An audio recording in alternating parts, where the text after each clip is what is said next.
మనోజ్, నువ్వు నా బిడ్డవి. లక్ష్మీ ప్రసన్న, విష్ణువర్ధన్ బాబు, మనోజ్ కుమార్. నిన్ను ఎలా పెంచానురా నేను? అందరికంటే నిన్నే గారాభంగా పెంచానురా. నీకే ఎక్కువ ఖర్చు పెట్టి చదివించాలని ప్రయత్నం చేశానురా. నువ్వు ఏది అడిగినా నేను నీకు ఇచ్చానురా. కానీ ఈ రోజున నువ్వు చేస్తున్న పని బిడ్డల గుండెల మీద తంతారంటారే, అలా తన్నేవరా. మనసు ఆవేదనతో కింగిపోతుందిరా. నేను మీ అమ్మ ఏడ్చుకుంటున్నావురా. జర్నలిజం ఉన్నది లేనిది, లేనిది ఉన్నట్టు రాస్తున్నారా. నువ్వు నన్ను కొట్టడం ఏంట్రా? నా బిడ్డ నన్ను తాకలా.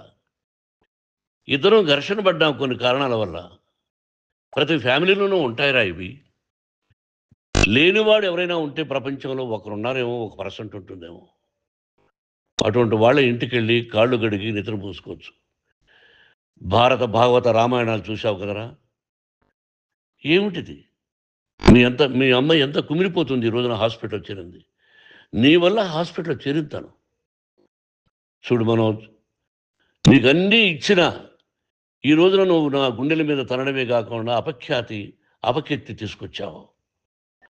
ఏదేదో రాశావు, ఏదేదో చెప్తున్నావు. కొంతమంది జర్నలిస్టులు ఉన్నది లేనిది, లేనిది ఉన్నట్టు రాసేవాళ్ళ తత్వం వాళ్ళకి. ఎందుకంటే టీఆర్పీ పెరగాలి. ఇది వాళ్ళ నైజం. మనం మార్చలేము. వాళ్ళందరి మీద మన కోర్టుకు వెళ్ళలేము. వాక్ స్వాతంత్రం అంటారు, ప్రజాస్వామ్యం అంటారు. ప్రజాస్వామ్యంలో కూడా కొన్ని హద్దులు ఉన్నాయి. ఇది నీకు తెలుసు అనుకున్నా. ఎంత మంచి నటుడివి నువ్వు. నీ భార్య మాటలు విని తాగుడుకు అలవాటు పడిపోయావు. వింటున్నావా మనోజ్? ఎవరిని నమ్మాలో ఎవరిని నమ్మకూడదో పరిస్థితి తీసుకొచ్చావు. విద్యాలయాలు ఎంత గొప్పవిరా. మనం 25% కులమతాలకు అతీతంగా ఫ్రీ ఎడ్యుకేషన్ ఇస్తున్నాంరా. క్యాస్ట్ అనేది తీసేసానురా 92లో ప్రాస్పెక్ట్స్లో. నువ్వు చదువుకున్నావురా. అక్కడ చదువుకున్న బిడ్డలు ఐఏఎస్, ఐపీఎస్ అయ్యారురా. ఎంతోమంది గొప్పవాళ్ళు అయ్యారురా. నువ్వు నటుడుగా ఎంతో గొప్పవాడివి. తాగుడికి అలవాడబడి నువ్వు నీ భార్య ఇంట్లో బిహేవ్ చేస్తున్న విధానం ఆ భగవంతుడు సర్వేశ్వరుడు తెలుసు. భగవంతుడు చూస్తున్నాడు రా. నేను తప్పు చేసినా, నువ్వు తప్పు చేసినా, ఎవరు తప్పు చేసినా. ఎంత అవకాశం ఇచ్చావు మాట్లాడుకునేదానికి అందరికీ. ఇన్ని సంవత్సరాల్లో మన విద్యాలయాల్లో ఒక్క తల్లి కానీ ఒక తండ్రి కానీ ఏమైనా చెప్పారా? ఆ బిడ్డలు మన బిడ్డలు రా. మీరెంతో నాకు అక్కడ ఉన్నవాడు కూడా నా కూతుర్లు, నా కుమారులు. ఎంతమందికి ఫ్రీ ఎడ్యుకేషన్ ఇస్తున్నావు. వాడి దగ్గర ఏది ఆశించలా. నువ్వు ఎందుకు ఇలా తయారైపోయావు? ఎందుకు ఇంట్లో ఉండే పని వాళ్ళందరినీ కొడుతున్నావు? పనివాడు వాడు పని చేసుకునేదానికి మన ఇంటికి వచ్చాడు రా. ఆ పనివాడిని కొట్టడం చాలా మహాపాపంరా. నేను వేరురా. నేను దండించడం వేరురా. నేను ఎవరిని ఆ చిన్న చిన్న వాళ్ళని కొట్టి ఇచ్చేసి చేయలేదురా. సినిమా ఇండస్ట్రీలో మోహన్ బాబు కొడతాడు, తిడతాడు అంటే అది షూటింగ్లో జరిగి ఉండొచ్చేమో. కానీ ఇంట్లో ఉండి 10 సంవత్సరాల నుంచి 20 సంవత్సరాల నుంచి పనివాళ్ళు ఉన్నారు.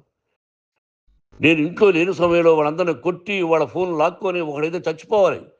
వాడు పోలీస్ కంప్లైంట్ ఇచ్చి ఉండొచ్చు. నేను వద్దు అని వాడిని బతిమాలాడు. పోలీస్ కంప్లైంట్ కూడా ఇవ్వలా. ఇంకైనా నువ్వు నీ భార్య మారి బయట ఉండండి రా అన్నాను నేను. లేదు డాడీ, తప్పు చేయలేని ఒకసారి వచ్చావు, మళ్ళీ తప్పు చేశావు, మళ్ళీ వెళ్ళావు, మళ్ళీ ఈసారి తప్పు చేయనన్నావు. ఏమండి వీడు తప్పు చేయడం అని మీ అమ్మ చెప్పింది. ఇంట్లో పెట్టుకున్నా. మళ్ళీ నువ్వు చేస్తున్నది, ప్రతిరోజు నువ్వు తాగుతున్న విధానం నీకే తెలుసు. ఇది ప్రజలు నమ్ముతారా లేదా అనవసరం నాకు. నేను నీకు చెప్తున్నా, ఇంతటితో ఫుల్ స్టాప్ పెట్టాలి. 3 రోజుల నుంచి రకరకాలుగా రాస్తున్నప్పుడు నా మనసు ఆవేదనతో ఉంది. మళ్ళీ చెప్తున్నా, Mohan Babu university is greater than temples. Greater than temples. బిడ్డలను కాలేజీలో చేర్చుకునే ముందు చెప్తారు, అన్నయ్య ఎంత ఉంది యూనివర్సిటీ రూల్స్, ఇది మా పద్ధతి, మీకు ఇష్టమైతే చేర్చండి.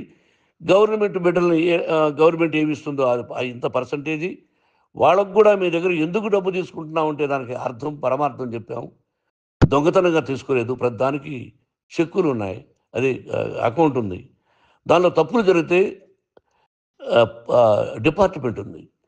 కాలేజీలో ఇంకేదైనా తప్పు జరిగితే గవర్నమెంట్ ఉంది. ఇవన్నీ నీకు తెలుసు. ఈ రోజున ప్రపంచంలోనే నెంబర్ 1గా చేయాలని మీ అన్న కష్టపడి ఇతర దేశాల్లో నెంబర్ 1 యూనివర్సిటీ టైఅప్ చేశాడు.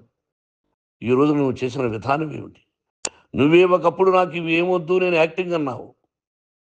ఈ రోజున ఏం చేస్తున్నావు? విద్యాలయాల మీద పడ్డావు. తల్లిదండ్రులు చాలా గొప్పవాళ్ళరా. కొంతమందికి డబ్బు కట్టలేకపోవచ్చు, కట్టని వాళ్ళకు కొంత సహాయం చేసాం. అంతా సహాయం చేయలేము. బ్యాంకుల్లో డబ్బు కట్టాలి, లెక్చరర్స్కి డబ్బులు ఇవ్వాలి, యూనివర్సిటీ బ్రహ్మాండంగా నడపాలంటే మంచి లెక్చరర్స్ కావాలి. ఇవన్నీ తెలిసి చేస్తున్నావురా 32, 33 సంవత్సరాల నుంచి. అది పక్కన పెడితే అందరినీ కొట్టడానికి వస్తావు. మీ అన్నం తిడతావు. ఒక వ్యక్తి వినయ్ గారనే ఆయన వ్యక్తి హెల్ప్ చేయడానికి వస్తే ఆ వినయ్ ఎవరు లజ్జాగుడికి చంపేస్తాను వాడు అన్నావు. ఇవన్నీ ఎంత తప్పురా? అంటే మీ నాన్నగారికి ఎవరు సహాయం చేయడానికి వస్తే వాళ్ళందరినీ లజ్జా కొడుకులు అంటావు, చంపేస్తానంటావు. మీ అన్నను చంపేస్తానన్నావు. చంపరా చూద్దాం మీ అన్న. నేనే అన్నా. తాకరా నీ ధైర్యం ఉంటే అన్నా. ఎంతమందిని చంపాలనుకుంటున్నావు? ఎంతమందిని చేయాలనుకుంటున్నావు? నువ్వు ఏం సాధించాలనుకుంటున్నావు? ఆలోచించుకో. ఈ ఇంట్లోకి అడుగు పెట్టడానికి నీకు అధికారం లేదు. ఇది నా కష్టార్జితం. మా నాన్నగారు 10 రూపాయలు 10 పైసలు కూడా ఇవ్వలేదురా. మంచి జన్మనిచ్చాడు మా నాన్నగారు. మద్రాసుకు వెళ్ళి వీధుల్లో అడుగు తిన్నాను రా. ఒక పూట కూడా భోజనం లేకుండా అడుగు తిన్నాను రా. న్యాయంగా మోహన్ బాబు తిడతాడు కొడతాడంటారు కానీ మోసగడనం లేదురా. నీట్ పార్లమెంటేరియన్గా బయట వచ్చాను రా. నువ్వు నా పరువు ప్రఖ్యాతులు మంట కలిపావు. ఏమిటి నేను చేసిన అన్యాయం? నీకు జన్మనిచ్చాను, అదా నేను చేసిన పాపం. అందుకే ఇది నా ఇల్లు అన్నావు. నువ్వు నీ ఇల్లు కాదు. నీ కష్టార్జితంతో నువ్వు సంపాదించుకున్న ఇల్లు నీది. ఇది నా డబ్బు, నా కష్టార్జితం. నా కష్టార్జితంలో నేను పిలిస్తేనే మీరు ఇంట్లోకి రావాలి. అటువంటిది పోగొట్టుకున్నావు నువ్వు. ఆస్తులు అంటావా? ముగ్గురికి సమానంగా రాయాలా లేదా అది నా ఇష్టం. ఆస్తులు ఇస్తానా, లేకపోతే గంగపాలు చేస్తానా, లేకపోతే ఎవరికైనా దానధర్మాలు చేస్తానా, అది నాకు సంబంధించిందిరా. నా కష్టార్జితం రా. మీరు చేస్తున్న విధానం గుణగణాలు కావాలరా. మందు తాగచ్చురా. ఎంత తాగాలి? నేను కూడా 1 or 2 పెగ్స్ తీసుకుంటా. ఇది తప్పు కాదు, జనానికి తెలియాలి. నా డబ్బు ఇది. తాగి ఎవరిని కొట్లా, తాగి నేను తింటున్నా. అది ప్రజలకు అక్కర్లా. నేను తప్పు చేస్తేనే ప్రజలకు కావాలా. ఇవన్నీ ఉన్నాయిరా. ఇవన్నీ తెలుసుకో. జర్నలిస్ట్ సోదరులారా, మీకు నా గతాన్ని తెలుసు, నా భవిష్యత్తు, నేను ఎక్కడి నుంచి వచ్చాను కూడా మీకు తెలుసు. ఈ రోజున మీరు రాస్తున్న విధానం, నా బిడ్డ నన్ను కొట్టాడన్నారు. ఎంత తప్పు! ఈ రోజున నా బిడ్డ మీద కోపంతో అవును చెప్పచ్చు. కాదు, వాడు నా మీద చెయ్యెత్తలేదు. నేను ఘర్షణ పడ్డాం. ఘర్షణ వేరు, కొట్టుకోవడం వేరు. గాయాలతో హాస్పిటల్కి వచ్చి కుంటుకుంటుగా నడిచాడు. మళ్ళీ ఏమని పోలీస్ స్టేషన్కి వెళ్ళి చెప్పాడు. ఎవరో 2 ఉన్నారు, వాళ్ళిద్దరూ నా మీద దాడి చేశారన్నాడు.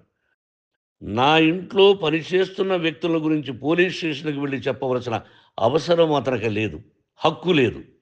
పోలీస్ డిపార్ట్మెంట్ కూడా తెలుసుకోవాల్సిన విషయం. నా ఇంట్లో ఉండే వర్కర్స్ మీద నేను కంప్లైంట్ ఇవ్వాలి. నువ్వు పర్మిషన్ లేకుండా నా ఇంట్లోకి నువ్వు చొరబడి ఇల్లు నాదంటూ ఇంట్లో పనిచేస్తున్న వర్కర్స్ మీద కంప్లైంట్ ఇచ్చావు. అది ఎంతవరకు పోలీసు న్యాయమో రూల్సో చూద్దాం. పోలీస్ డిపార్ట్మెంట్ ఇంటికి వచ్చింది. వాళ్ళకి రాశాను ఉత్తరం. అయ్యా, నేను సీనియర్ సిటిజన్ని, నాకు రక్షణ లేకుండా ఉంది. నా బిడ్డ వల్ల నా ఇంట్లో నుంచి నా బిడ్డను పంపించేసి ఇది నా ఇల్లని. వాళ్ళు నాకు సమాధానం ఇవ్వలేదు. ఇవ్వకపోగా ఎవరిని పట్టించుకోలేదు.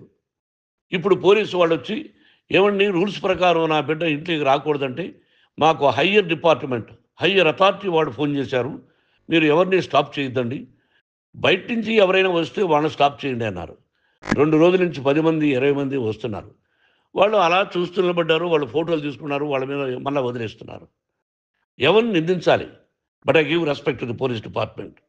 వాళ్ళకి ఏ అధికారి ఫోన్ చేశాడో, ఆ అధికారికి ఏ పొలిటీషియన్ చేశాడో అది వాళ్ళకే వదిలేస్తున్నా. కాబట్టి వాళ్ళు పోలీస్ కంప్లైంట్ ఇచ్చినా కూడా మేము సంబంధం లేదని అంటున్నారు. కాబట్టి నేను నా బిడ్డను నిన్ను నాపు చేస్తున్నా. నువ్వు ఇంట్లోకి వచ్చే అధికారం నీకు లేదు. నువ్వు వచ్చి నీ బిడ్డను తీసుకెళ్ళు. సంతోషం. నువ్వు రాలేదు, నీ బిడ్డను జాగ్రత్తగానే చూసుకుంటాం.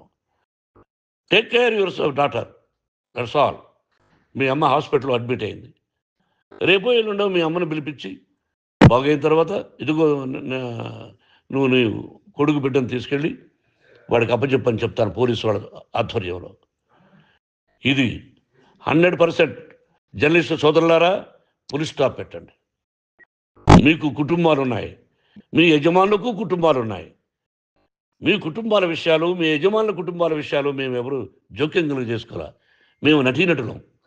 మాది తప్పుంటే నటుడుగా నన్ను ఫెయిల్యూర్ అని రాయండి, నా నటన బాగలేకపోతే రాయండి.